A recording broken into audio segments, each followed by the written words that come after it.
NPS was originally designed for B2C as a predictor of loyalty.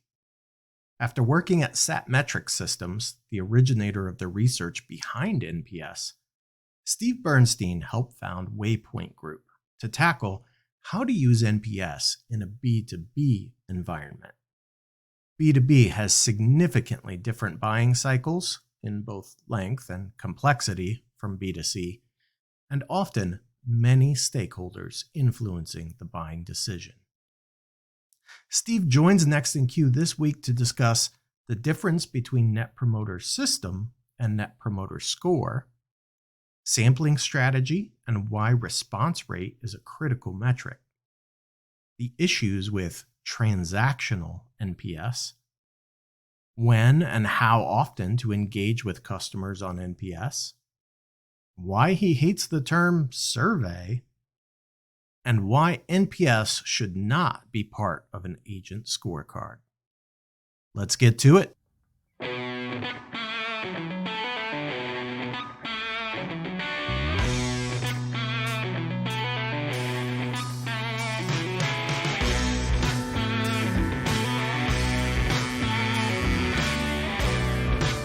Welcome to Next in Queue, the podcast for contact center and customer experience professionals. Next in Queue is brought to you by Happy 2 Vision. Eliminate blind spots and see right through every conversation with Happy 2 Vision. Learn more at happitu.com. Now, here's your host, Rob Dwyer. Hey everyone, thanks for joining another episode of Next in Queue. My name's Rob Dwyer, and I have got the guy to talk to us about NPS today. Steve Bernstein, welcome to the show. How are you? I'm doing great, thank you. We actually have a little snow here in California, so even better. Yeah, it is getting to be that time of year. So before we really dive into NPS, tell us a little bit about your history and kind of where you've been and what brought you to where you are today. So I'll try to keep it short. Bottom line is I'm one of the founders here at this company, Waypoint Group. We started the business about 13 years ago, believe it or not, to really work out best practice in the Net Promoter System and Net Promoter Score and Net Promoter System, particularly for B2B. We came from a company called Satmetrix that was the originator of the research. We did all the research behind the Net Promoter Score and Net Promoter System. And what I think the big aha here is what people don't realize is when we did all that research, we brought it to market with Bain and Company and Fred Reichheld. That was all consumer research. We did the 20 plus different consumer industries because that's where we had the data and that's where we could start to do some initial research. We did this series of longitudinal studies with the same contacts over time to look at, what the best predictors were of loyalty. Surveys on the web was a pretty new thing at this time, believe it or not, right? It was like we were moving from focus groups and mail-in surveys, which obviously were horrible, to being able to do this on the internet and capture the right data. So the big question is, well, what questions should we ask? We researched these industries, and again, it wasn't B2B. So when we left Satmetrix to start Waypoint Group, it was all with the focus of, well, B2B adds this layer of complexity, and what is different about that? So that said, I have a lot of experience in both sort of the consumer side, the B2B side, as well as the internal side, working with from an employee experience side or an IT services engagement side of things, using feedback to understand what's working and not working and where the right corrections or the optimal corrections should be. Well, that's fascinating. I really thought I was getting an NPS expert. I don't know why I'm talking to you now, but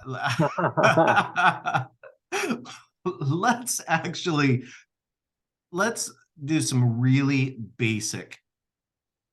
What is NPS for those that are, so you mentioned Net Promoter Score, Net Promoter System. Let's talk about Net Promoter Score first. What is that? What are the main components and how does that work? Well, so the idea was to work out two things, right? Figuring out a mechanism for who's really loyal or with you and who's not, right? And then working out a KPI, the Net Promoter Score. What is that key performance indicator that tells the board and the executive level team we're heading in the right direction? Now, so the Net Promoter Score basically has a mechanism for understanding for any given respondent to your questionnaire, to your survey. There's a question that it gets included. How likely would you be to recommend friends or colleagues to company X, right? Let's say you're, I don't know, not to pick on United Airlines, but I just flew them recently. So how likely would you be to recommend United Airlines, right? Simple question. What the research did, what we did, 20 plus, or well, yeah, a little over 20 years ago, was to work out what questions are appropriate, because we looked at, customer satisfaction. We looked at likelihood to renew. We looked at if essentially make the decision again, like would you make the same decision? We looked at all these kind of prevailing different questions, and we asked these questions to the same contacts over time, but we also looked at their actual behavior, what they did, right? And what we found was people who rated a 9 or a 10 on this recommend question actually generally did recommend and generally did renew and generally did demonstrate behaviors that were loyal. Some of the big aha coming out of this, though, was, the prevailing wisdom at the time was 5s are neutral. On a 0 to 10 scale, if somebody gives you a 5, middle of the road. But what we found is, no, that's not at all the case, right? If I ask you, how likely are you to recommend United Airlines, and you come back with, I'm neutral, right? That's telling me you're not neutral, right?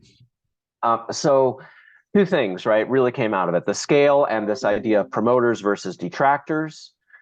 Promoters on the high end, detractors on the low end, passives in the middle, and then net out what is an ultimate score of those people, on a scale of -100, which means everybody that's responding is a detractor, to a +100, everybody that's responding is a promoter, right? Your score can range from -100 to +100. Now, here's the thing about the score, though, right? First of all, there is a deliberate scientific, what we call sampling strategy for coming up with the score. That gets forgotten about by most people, right? They sort of just invite everybody, they get a whole bunch of respondents, they throw it all into the hopper, and they come up with a score. Okay, does that score truly represent the business? Are you talking to the right people, right? Getting the right feedback from the right people at the right time? Are you asking them the right question, right? And we've seen all kinds of ways to game it. It's kind of cool, right? You can do everything from reversing the scale and making it confusing to people. You can label anchors differently. I mean, there's all kinds of ways to game it. But the bottom line is, like, look, if you really want to understand what's going on, then you shouldn't just think about the score. You should think about the Net Promoter System, which is a way to make sure, A, you're talking to the right people at the right time, asking them the right questions, and then the most important piece, the follow-up. Because, look, you're going to get symptoms, you're going to get some directional input into why a customer is telling you what they're telling you, but to get to true root cause, it's a dialogue. It's got to be a dialogue. So in B2B, we have this thing called an account manager or a customer success manager, or, in IT services, you've generally got an IT liaison to a particular area or an IT project manager.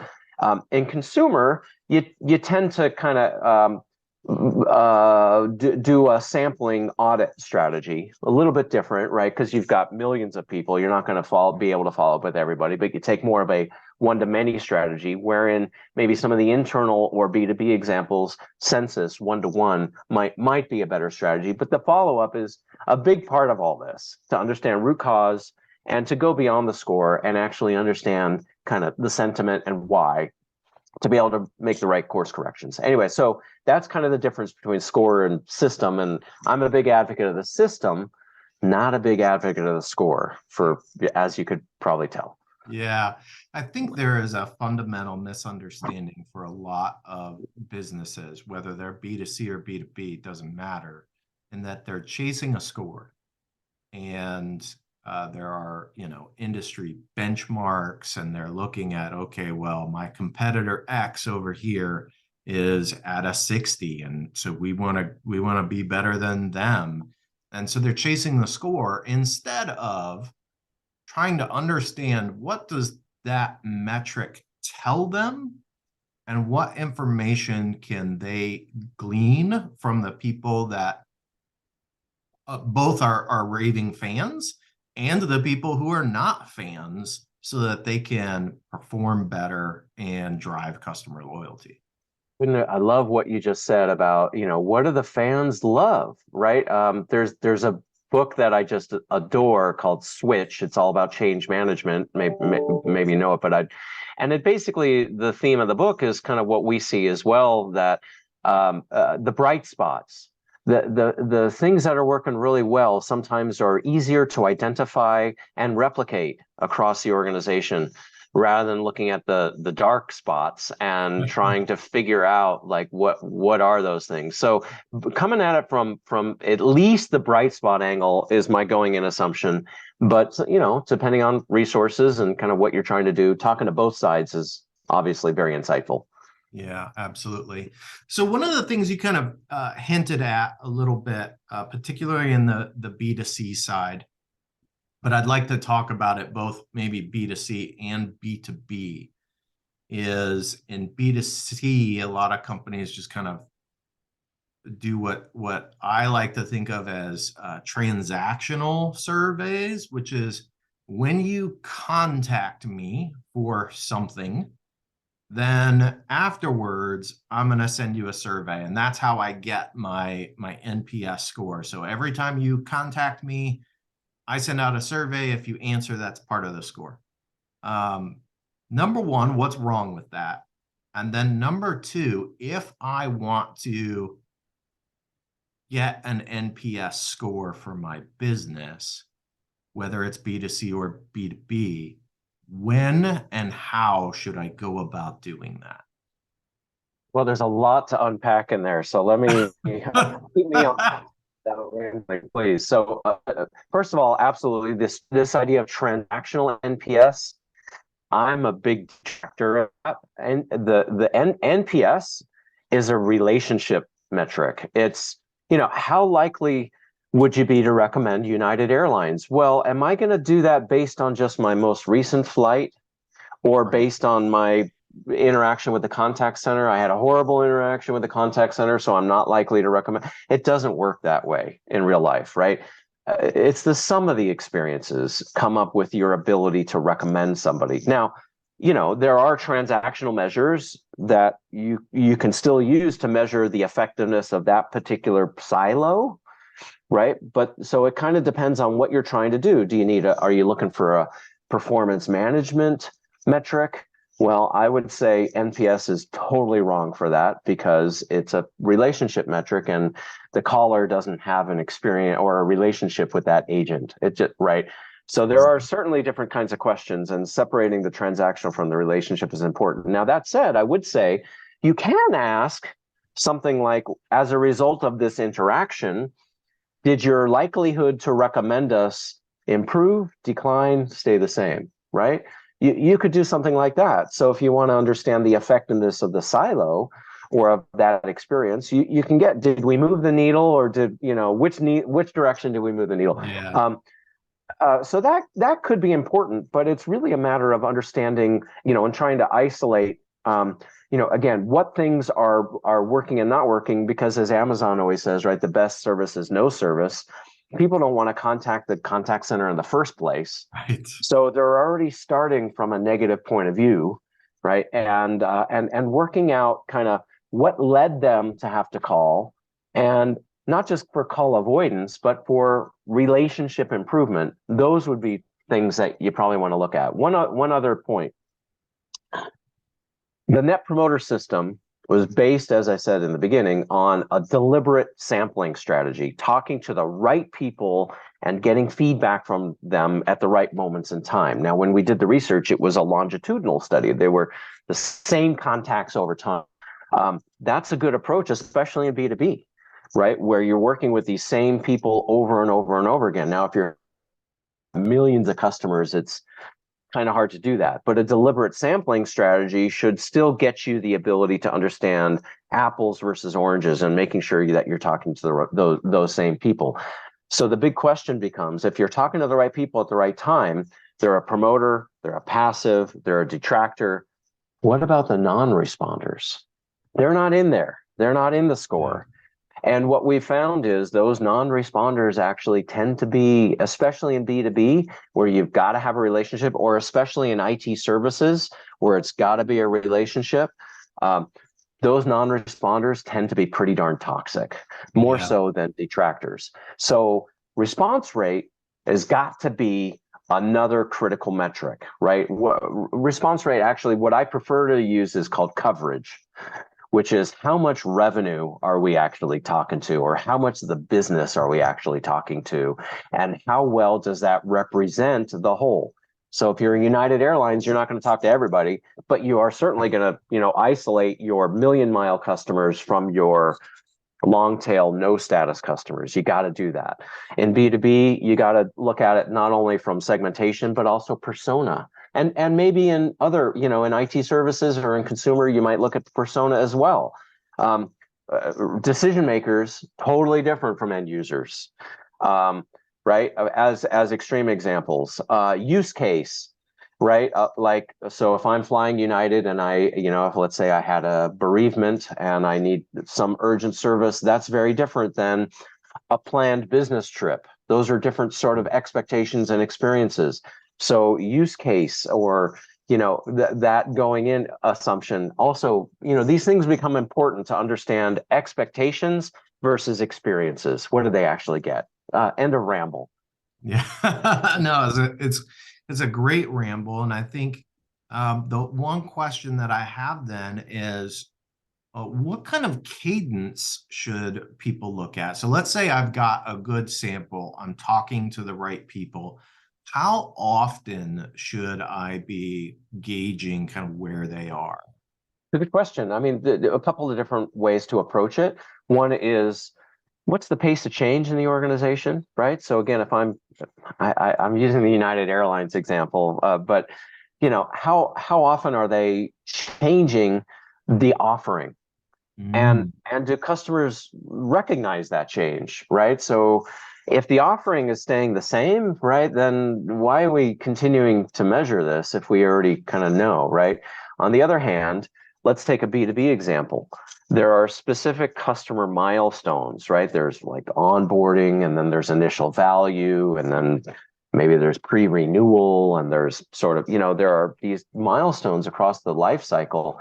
Those are great opportunities. Like, hey, our records show that you should be recognizing the value at this point. You've got this kind of usage. You've got these many people engaged.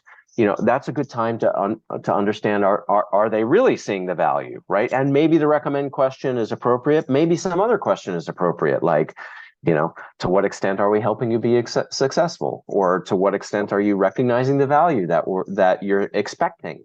I mean, again, I try to advise people, don't get hung up on the question. Try to really understand what it is that you want to know. Ask those questions at the relevant times. Like I said, in B2B, it's probably milestone based, because that's when change or expectations change.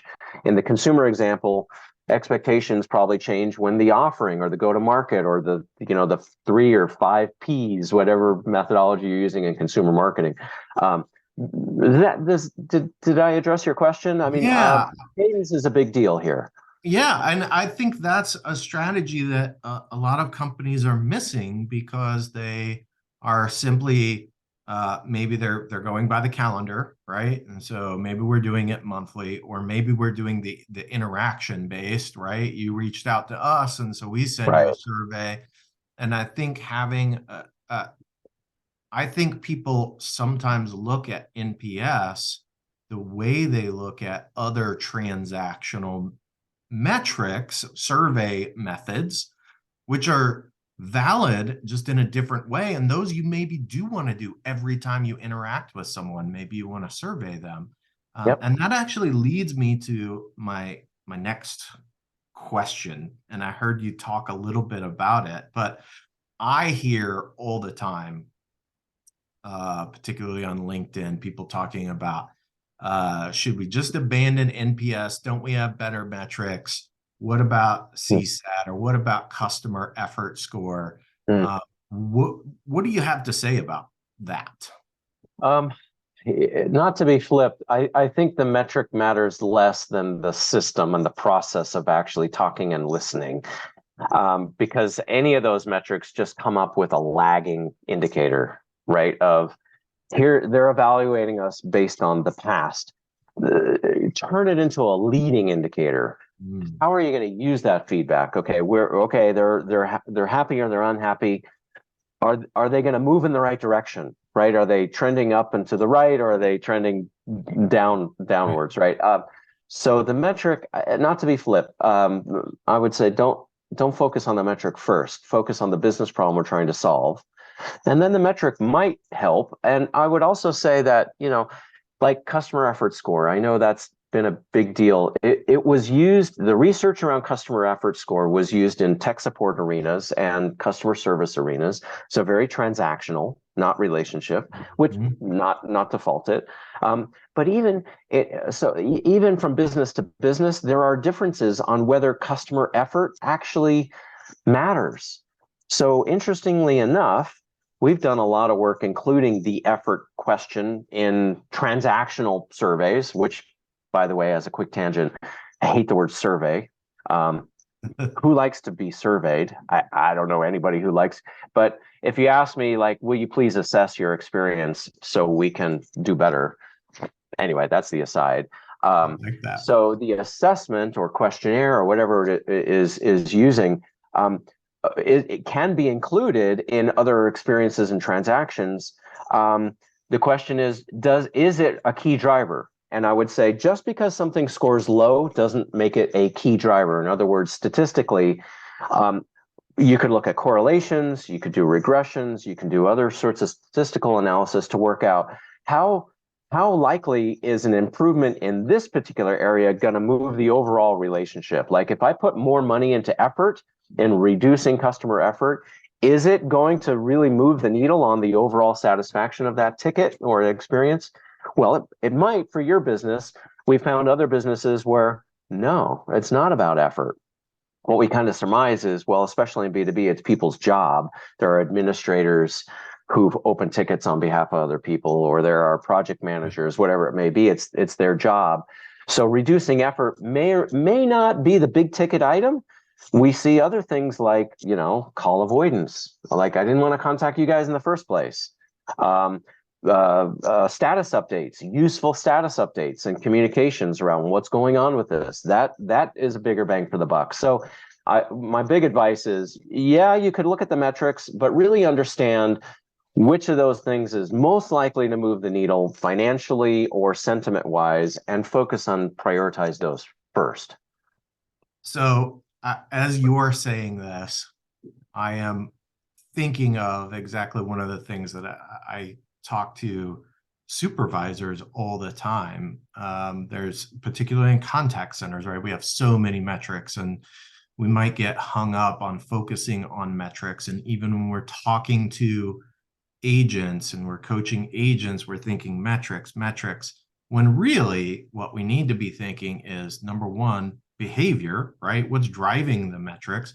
And number two, where's the bang for my buck, right? I can work on all kinds of things and try to fix all kinds of behaviors that maybe aren't exactly what I want, but there are some behaviors that are really big drivers of success, and there are some that are not all that important. And I hear you saying the same thing when we look at what we're doing to help customers is really the same idea. Like, focus on the really important behaviors that are going to drive customer success, customer loyalty, and not worry so much about the numbers. I mean, there are certain metrics that matter to help you move the needle, I think, but I am totally not a fan of using customer feedback as a quality monitoring or performance management program. People contact the contact center or that help desk, or they're in a transactional environment. Something already happened upstream that is causing them to call. Now, if you can ask the customer to try to isolate just the experience with the agent, right? Then you might get a little closer, but I don't know how to do that. If I call somebody and I'm like, my DirecTV service isn't working, the agent's going to do whatever they can, but at the end of the call, if they haven't fixed it, I'm going to be unhappy. And whose fault is that? I don't know. It could be the agent's fault, but probably not, right? Yeah, absolutely. Another thing to think about is timing. Back to the whole cadence thing. Like, so in a transactional environment, and I don't mean to spend all this time on transactional, but it really pisses me off when I get surveys after a contact center interaction that say, how likely to renew us? Let's take DirecTV, for example. I would be like, or how likely to recommend? Well, I don't know.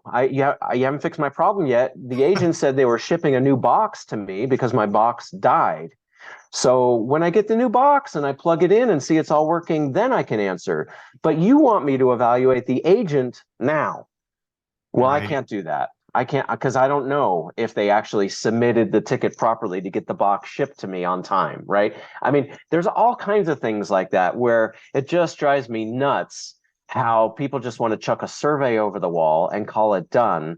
The right thinking needs to be, what do I need to do to my customer experience? And I'm telling you, right, so often it's upstream. Use customer feedback to identify the root cause of where those things are happening and get those fixed first.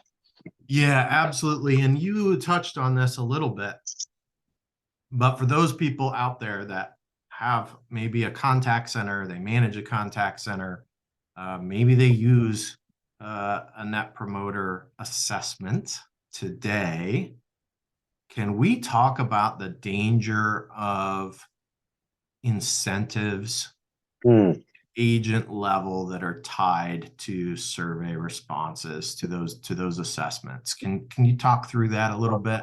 Well, right, we've all been there. Anybody buy a car, right, where they're like, if you don't give me a 10, then I'm not going to be able to send my kid to college next year, right? Right. Yeah, I'll pick on a good experience this time. Alamo Rent a Car. I was saying I just recently traveled. The first question they asked me was not how you doing or how's everything going. It was like, hey, this is the person that come to check me out. Or what could we have improved? Thank you for returning the car. I see you, whatever, you came from this location. Hey, what could we have done better in this experience? And I'm like, I don't know. That's a good question. I think everything's doing fine. Now, I don't know what would have happened if I had said, well, this, that, and the other thing. Actually, because when I rented from Hertz, they didn't ask, and actually the windshield wipers didn't work at all. And I was in Seattle and it was raining all the time. No. It was a horrible experience. If they had asked me, what could we have done better? I would have said, fix the windshield wipers before I rent the car. And I wonder what they would have done.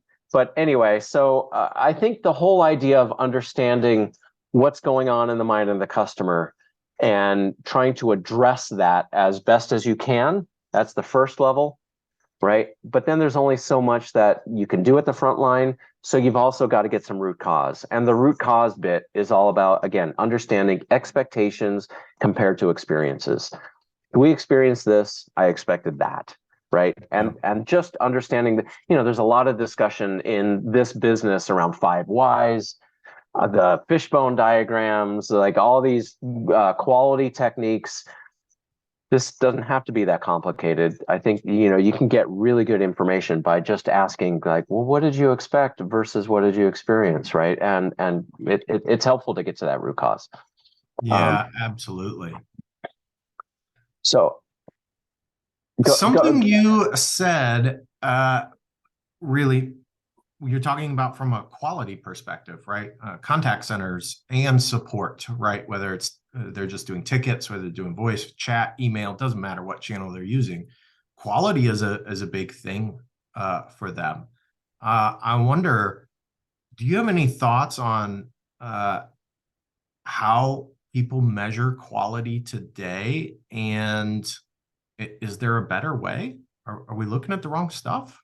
So if just based on personal experiences, right? So a lot of companies have these quality monitoring programs, which are recording calls, and agents are totally fearful of like somebody's going to listen to the call. It's supposed to be used for coaching. It's often used for sticks. But here's the thing. I find all the time when I call a contact center, they have their long opening script. They have their long closing script. For me, I don't like those. I'd like, let's get into it. I don't need to have a chat with you. I just want to, right? But those things are there because somebody in the quality monitoring department decided it was important. Now, if they decided that based on the data and based on what the customer feedback was telling you, great, right? But I think a lot of the times it's not customer driven. It's more inside out. It should be outside in. It should be customer feedback are telling you these are the most critical things to do on the call. Great, let's measure those in our quality program. I don't know if that always happens, just because as a consumer, I don't feel it necessarily. There's an old example actually back about 20 plus years, Southwest Airlines was looking at contact center service levels. And the going in assumption, everybody's like, well, 80-20, right? 80% of calls in 20 seconds. Well, that's really, that can be expensive. And maybe that's not the right metric, right? Maybe customers are willing to stay on hold a little bit, or maybe not, right? So the amount of time it takes to reach a live agent, I would suggest in a contact center, they should measure that from the customer's perspective. How much time did it actually take? Right? You should know that in the contact center data, the ACD is going to measure that. Ask the customer, what do you think about the amount of time it took? And then, right now you have an easy 2x2 where you can say, well, here, you can start to come out scientifically with where your service levels ought to be, and if your measure is customer loyalty. Yeah, absolutely. And I don't know how I got up to that tangent, but it's okay. I think understanding your demographic and what their tolerance is important, and that's different depending on. I've seen this, right? Being in the BPO world, you see all kinds of different businesses with different demographics of customers, and there are certain demographics that are far more patient depending on them and what their need is. And there are other demographics that they're not patient at all. Like they want to talk to someone right away, and they're not going to wait on hold for 30 seconds, or they'll hang up and they'll call somewhere else. But it depends on what the need is, right? Do I have the option to call somewhere else? Is this a sales environment? Is this a support environment? Like it all is based on what they need and who they are to figure out what that service level needs to be. Yes, right. And right. We were talking about quality monitoring and quality programs. So yeah, I mean, holding an agent accountable to the things that they control, it's important. We should do that. Is customer feedback the best way to do it? Maybe, but I don't think so. You should take the gift of customer feedback. It is a gift of the customers giving you their time, and use it to drive the right improvements across the business. Now, you can use it to do some agent coaching. Sure, that's driving the right improvements. Again, if it's based on data and if it's based on not just a stick. To your point about, should we be begging for scores? Yeah, no, obviously not. The incentive, in my opinion, needs to be on the ability to capture representative feedback. Now, at the front line, again, the agents have only so much control over response rate. They can influence response rate. They can say, look, when we hang up, you're going to get a questionnaire. I know it's not really the right time because you haven't gotten the new box yet. But for the areas that you are comfortable evaluating, I'm committed to telling you that the company is committed to addressing what you're telling us. So if you're honest and you fill out this assessment, this questionnaire that you're going to get, we're going to follow up with you. Now, the question internally might be, Is somebody really going to be able to follow up with that consumer and drive a follow-up call to initiate some of that stuff? Is it appropriate to handle instead right on that call where you are, or even further, can you follow up in more of a one-to-many way, right? Every week, here are the people that responded this week. Here's what we heard, and here's what we're doing about it. So at least I can get some sort of closed loop process out of the gift of my feedback. If I'm going to give you feedback and never hear anything back, you can be darn sure I'm not going to respond next time. So I want to talk about the idea of using NPS internally in your company. What are your thoughts on that? How does that work? A couple of different approaches, right? One is like on the employee surveys, right? A lot of companies will do the annual employee survey and they'll ask, how likely would you be to recommend friends or colleagues to work here? Right? Not necessarily a bad question.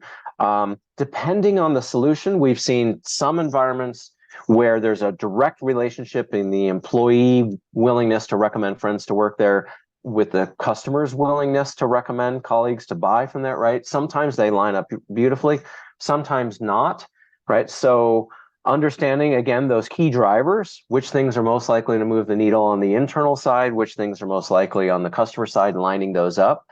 It's a process we call parallax, which is just getting multiple points of view, but the lining those things up can be super telling. In a services environment, like IT service environment, look, am I able to recommend the help desk? If I have a problem, like I'm not really able to recommend the help desk.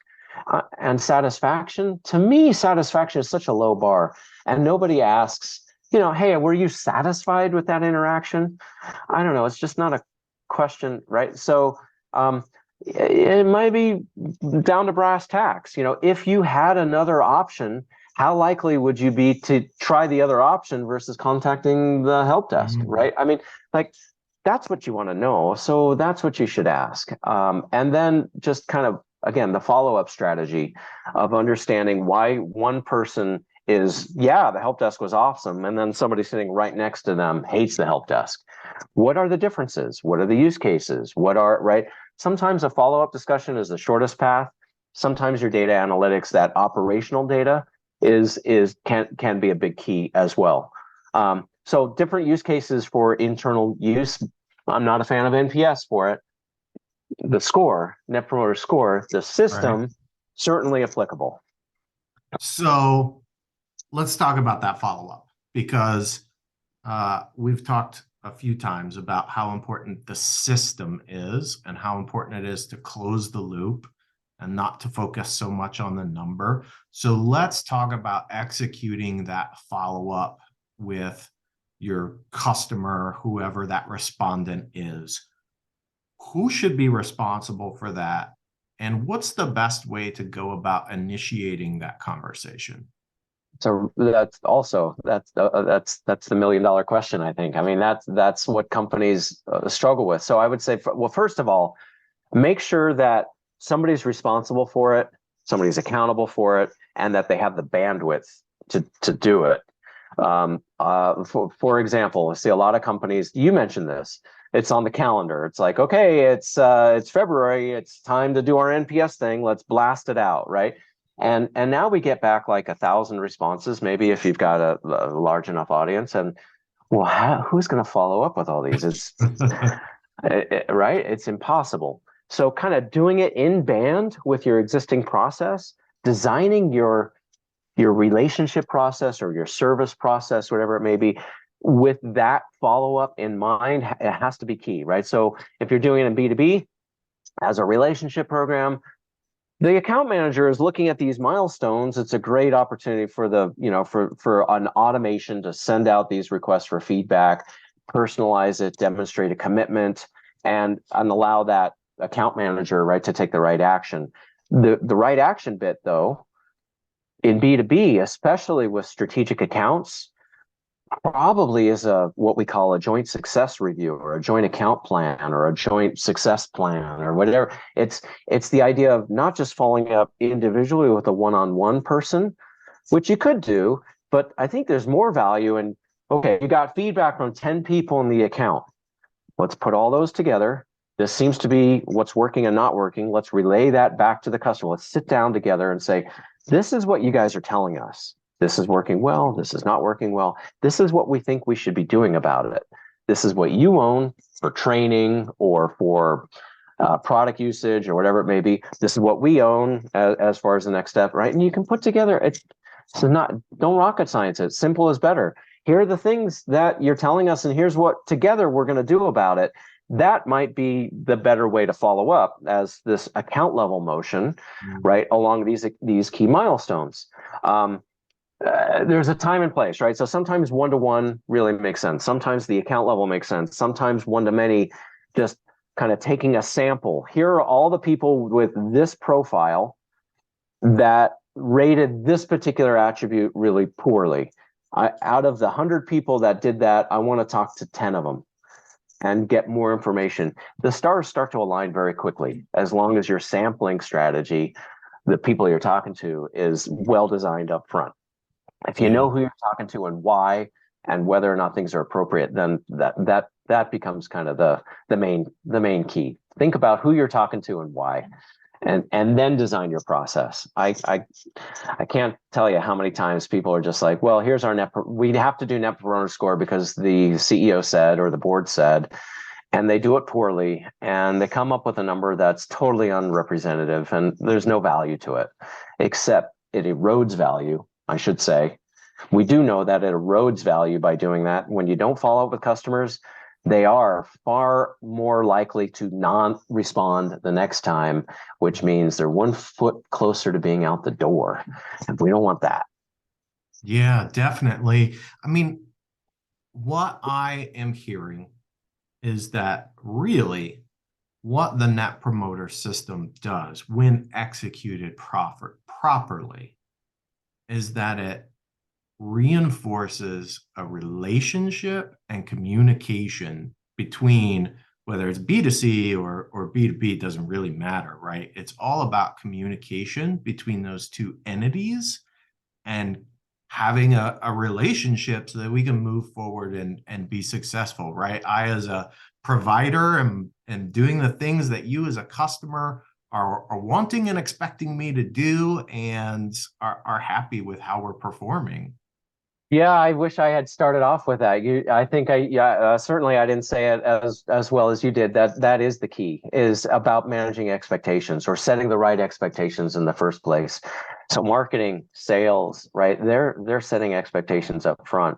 And if the contact center or the support area or the account teams, the customer success managers, whatever those are, they're downstream from that. So we got to connect those dots, and customer feedback can be a great way to do it, right? It takes all the sort of subjectivity out of it. It's based on data, it's based on evidence, it's unequivocal. So I'm a big fan of leveraging customers to help an internal organization connect the dots, as long as it's not going to hinder the follow-up process. Yeah. If internally you start pointing fingers and, look, nobody's perfect, so let's avoid the finger pointing and just focus on the data, the root cause of that data, and understand what we are going to do different next time we're going forward. Yeah, absolutely. So there's a couple things I just want to put out there. If you want to learn more, particularly as it relates to B2B, I hear somebody's got a book that they wrote about that. But do you know what that book's called? Somebody did write a book. Yes, my book is available on Amazon. It's got a very irreverent title. It's called Failure Sucks. The subtitle is More for Your Customers Than for You, which basically means, look, like if I'll say I'm a consumer and I spend all this money on this vacation, and and I'm flying United Airlines and they bump me off my flight, and now my whole vacation is ruined. Failure sucks for me far more than it does for United, who had to cancel the flight and it cost them some money. I mean, it's right. So failure sucks, but don't think of it from your own point of view. Have some empathy think about it from your customer's point of view. And the book is actually a sort of how-to guide. It's organized in chapters. It's kind of a workbook-oriented thing where we talk about the subject, that key piece of the program, kind of walk through some best practices and some challenges, and then there's some questions around now you try and put you to work around developing what it would look like for your organization. So the workbook, the book is a great place. It's up on Amazon. I'm also always thrilled to have one-on-one discussions with anybody that's got particular challenges. There's a ton of resources on our website, waypointgroup.org, but reach out to me on LinkedIn. And I'd be thrilled to dialogue either on LinkedIn or set up a 30-minute call. I learn a lot out of understanding really what's going on in the real world. And I'm always happy to provide some either resources, some research, some evidence, or my own opinions. Yeah, awesome. Well, we'll make sure that all of those are available in the show notes. So if you didn't catch the website, if you want to reach out to Steve via LinkedIn, don't worry. I'll have the link in there. I'll even put the link to Failure Sucks, which when I read that title, I always do it to the tune of Love Stinks. Yeah, true that. Jay Giles. Yeah. Well, we're a little older. I don't know. I don't know. I don't know. You don't need to age me, Steve. I'm doing fine aging myself. All good. Yeah. Steve, it has been an absolute pleasure having you on the show. Thank you so much for taking the time to share your insights with us. I really appreciate it. Likewise. I'm thrilled to be here. Next in Queue is brought to you by Happy To and is produced by me, Rob Dwyer. If you enjoy this podcast, please by all means subscribe and or rate this podcast in iTunes or your favorite podcast app. But more importantly, please tell just one person about this podcast. Word of mouth is the best way for people to discover new content. As always, thanks for listening.